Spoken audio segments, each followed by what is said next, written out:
Today, I want to talk about a concept that is pretty revolutionary for me personally. Outside of that, I was supposed to do a bunch of things today, but it's been pretty low energy and definitely getting sick. So that's unrelated. But anyway, the concept I want to talk about today is asymmetric opportunities. And this is something that I think I need to implement more into my own life, but also something that I wished more people know about. And also I wish I knew about earlier in my life so that I could integrate it into my life in a more meaningful way earlier. So the way asymmetric opportunities work is the same way that asymmetric risk works. And these two things are basically the same.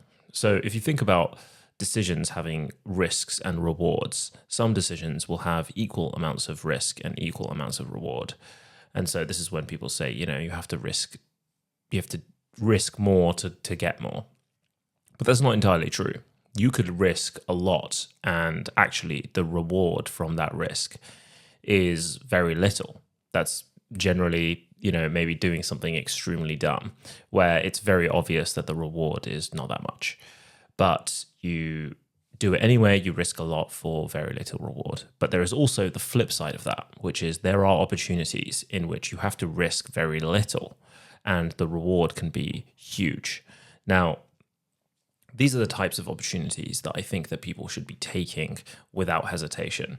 And I think that don't get me wrong, like that doesn't mean gambling on extremely unlikely outcomes.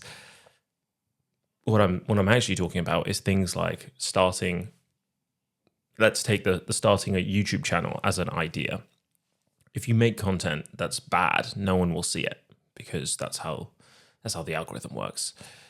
And if no one sees it, then it can't even be that embarrassing because not that many people will see it. And so there is very little risk from making bad content. However, if you started a YouTube channel and the content was good, lots of people would see it. And so the reward is extremely high. And so in this way, you have this asymmetric risk in terms of making YouTube videos where starting something new generally, not just YouTube videos, but starting something new generally has asymmetric risk because you can learn a lot for very little time or learn a lot for a very little risk. And who knows, maybe that can lead to a bunch of opportunities or changing your life in massive ways.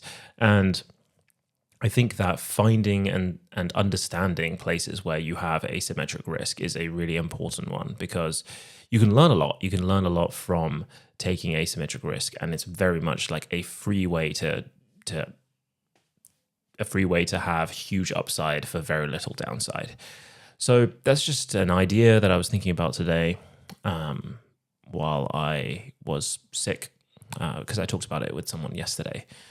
And so I decided, given I have nothing going on in my brain today, my brain is pretty foggy, I thought I would just recycle a conversation from yesterday.